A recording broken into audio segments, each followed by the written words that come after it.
فرمایا. آپ فرمایا کرتے امام شارانی رحمۃ اللہ تعالیٰ علیہ کہ مجھ پر بڑا احسان ہے کہ میں اہل بیت اطہار سے محبت بھی کرتا ہوں، ان کی تعظیم بھی کرتا ہوں، ان کی تکریم بھی کرتا ہوں. یہ احسان ہے مجھ پر اللہ کا. اور آگے فرمایا کرتے تھے کہ تم ان کی محبت کو لازم سمجھو، خواہ ان کے اعمال جو سید ہے اس کے اعمال خواہ کچھ بھی ہوں، لیکن پھر بھی تم جو ہے وہ ان سے محبت لازم رکھو، کیونکہ برے اعمال کی وجہ سے جو شرف انہیں نسبی عطا کیا گیا اس میں کمی نہیں آتی. تم نے جو ان کا ادب، جو رسپیکٹ کرنی ہے اس خون کی وجہ سے کرنی ہے جو خون رسول ہے.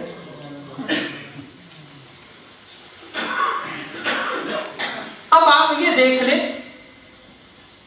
کہ اہل بیت اطہار میں اب سادات میں سے اگر کوئی اس کے اخلاق اچھے نہیں ہوں، اعمال جو ہے وہ خراب ہوں، تو ہم ان کی رسپیکٹ چھوڑ دیتے ہیں، ہم ان کی رسپیکٹ نہیں کرتے صرف اس وجہ سے کہ اس کا عمل شریعت کے خلاف ہوتا ہے، اخلاق کے خلاف ہوتا ہے.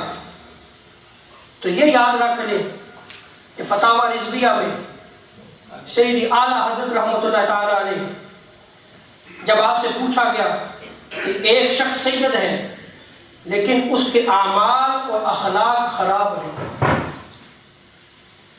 تو آپ نے فرمایا اگر وہ سید سنی المذہب ہے تو اس کی تعظیم لازم ہے، اس کی تعظیم لازم ہے، اگرچہ اس کے اعمال کیسے ہی ہوں، ان کے اعمال کے سبب ان سے نفرت نہ کی جائے. یہ کون فرماتا ہے؟ سیدی اعلیٰ حضرت رحمۃ اللہ تعالیٰ علیہ. ہمارا نسب جو ہے وہ جو بھی ہے، لیکن جو نسب مصطفیٰ ہے اس کے برابر نہیں ہو سکتا. یہ اللہ تبارک و تعالیٰ کی عطا ہے، یہ کسی کوشش اور جد و جہد سے نہیں، یہ اس کی عطا سے ان کو یہ شرف دیا گیا ہے. سو اس شرف کی وجہ سے ان کا ادب و تعظیم جو ہے وہ لازم ہے. آگے آپ فرماتے ہیں کہ اگر وہ سنی سید ہے تو اس کی بے توقیری یعنی اس کی بے ادبی سخت حرام ہے. اور سیدی اعلیٰ حضرت رحمۃ اللہ تعالیٰ نے فتاوی رضویہ میں پھر دلیل کے طور پر جو ہے وہ حدیث جو نقل کرتے ہیں، اور اس روایت کو امام بہقی نے شعب الایمان میں نقل کیا ہے، امام دہلوی نے مسند الفردوس میں نقل کیا ہے، امام ہندی نے کنز العمال میں نقل کیا ہے.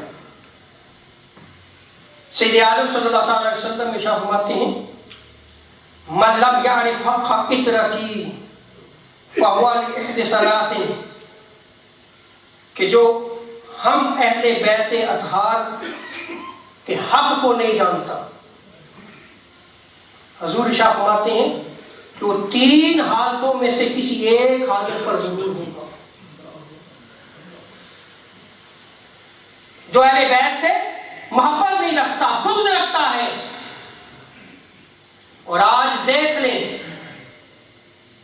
کہ اس میڈیا وار کی وجہ سے ہماری نوجوان نسل آج سیدنا امام حسین کے مقابلے میں اس یزید بدبخت لعین جہنمی کو لے کے آ جاتے ہیں،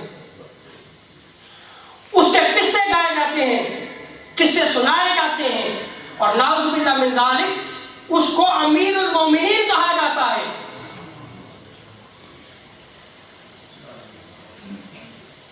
اور یہ سب نام نہاد سکالر کی وجہ سے جو ہے وہ ہو رہا ہے، اور انہی کے چینلز اور انہی کے ویڈیو کلپس آج ہمارے گھروں میں موجود ہیں. ہم سنتے سناتے ہیں. اسی محرم الحرام میں اگر گفتگو ہوتی ہے تو کیا مقابلہ تھا امام حسین کے مقابلے میں اس یزید بدبخت لعین جہنمی کو کھڑا کیا جاتا ہے؟ نہیں کھڑا کیا جاتا. ان کے گن گائے جاتے ہیں یا نہیں گائے جاتے؟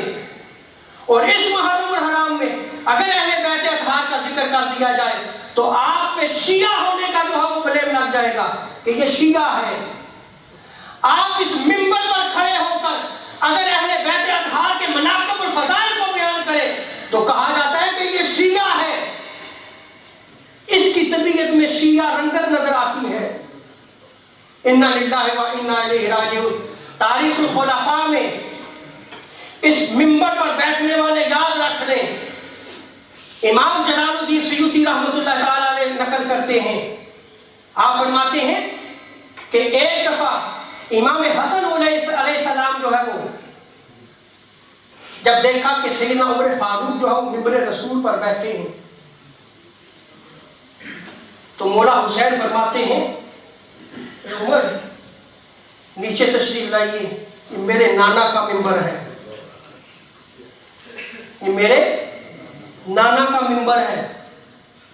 سیدنا عمر فاروق نیچے تشریف لے آئے، آپ کی آنکھوں میں آنسو تھے اور روتے ہوئے جو ہے وہ عرض کرنے لگے ہاں یہ آپ کے نانا کا منبر ہے، یہ آپ کا منبر ہے۔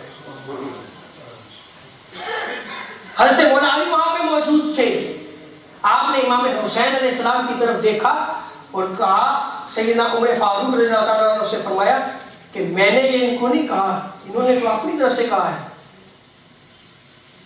آج جس منبر پر ہم بیٹھتے ہیں، اللہ اکبر، وہ جو وارث ہیں اس منبر کے، ان کی اگر تعلیم دی جائے، ان کی محبت کی بات کی جائے تو آپ کو کہا جاتا ہے کہ یہ تو جو ہے وہ شیعہ ہو گیا۔ تباہی و بربادی ہے یا کہ نہیں؟ اور جو بغض اہل بیت رکھتا ہے، یاد رکھ لیں اس کی 3 حالتوں میں سے ایک حالت ضرور ہوگی۔ یہ سید عالم صلی اللہ علیہ وسلم کا فرمان ہے۔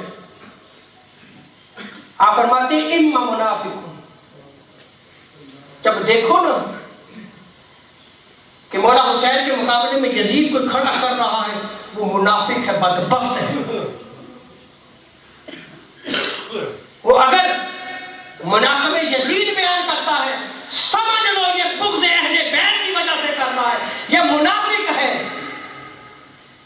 اور اگر وہ منافق نہیں ہے تو سنیں سید عالم صلی اللہ علیہ وسلم کیا ارشاد فرماتے ہیں۔ آپ فرماتے ہیں وَإِمَّا لِزِنْيَةٍ، وہ پکا حرامی ہے۔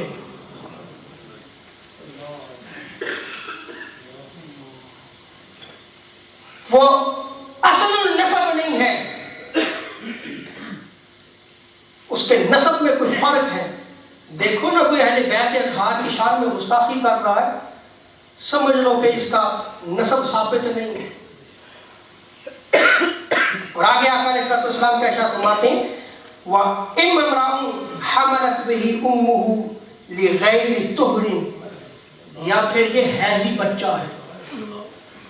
جب عورت حالت حیض میں ہوتی ہے تو اس دوران عورت کے ساتھ ازواجی عمل کرنا ممنوع ہے، اس صورت میں اس کا حمل جو ہے وہ ٹھہرا تھا، وہ حیضی بچہ ہے، اس لیے وہ اہل بیت اطہار کے خلاف جو ہے وہ زبان درازی کرتا ہے، زہر بولتا ہے اہل بیت اطہار کے خلاف۔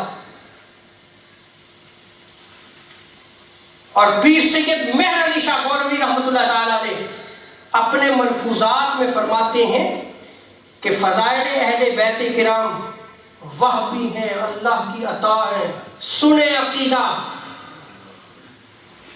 اس لیے کوئی شخص ریاضت و مجاہدات سے خون نبی کی نہ تاثیر کو حاصل کر سکتا ہے، نہ فیوز و برکات کو موڑ سکتا ہے، کیونکہ جو کچھ بھی اہل بیت کرام کو عطا ہوا ہے وہ ان کی کوشش سے نہیں بلکہ محض عنایت ازلی ہے، اللہ کی عطا ہے ان پر، اس کا کوئی بھی مقابلہ نہیں کیا جا سکتا۔ اور آگے دیکھیں سیدی اعلیٰ حضرت فتاوی رضویہ میں والیوم 24 ہے، اور جو پہلے بھی حوالے دیے تھے وہ والیوم 22 پہ تھے، اس میں پھر آپ جو ہے وہ مجمع الانہار کا حوالہ دیتے ہوئے لکھتے ہیں کہ جو کسی عالم دین کی اس لیے توہین کرتا ہے کہ اس کے پاس دین کا علم ہے۔ آج دیکھ لیں ہم جب توہین کرتے ہیں تو ہمارے الفاظ ہوتے ہیں اے مولوی، صرف اس کے علم دین ہونے کی وجہ سے اگر وہ توہین کرتا ہے تو آپ فرماتے ہیں کہ وہ کافر ہے. اور اسی طرح جو کسی سید کی تحقیر کرتا ہے، بے ادبی کرتا ہے، فرماتے ہیں کہ اگر وہ ان کی تحقیر ان کی سیادت کی وجہ سے کرتا ہے، ان کے سید ہونے کی وجہ سے کرتا ہے، فرماتے ہیں کہ پھر وہ بھی کافر ہے.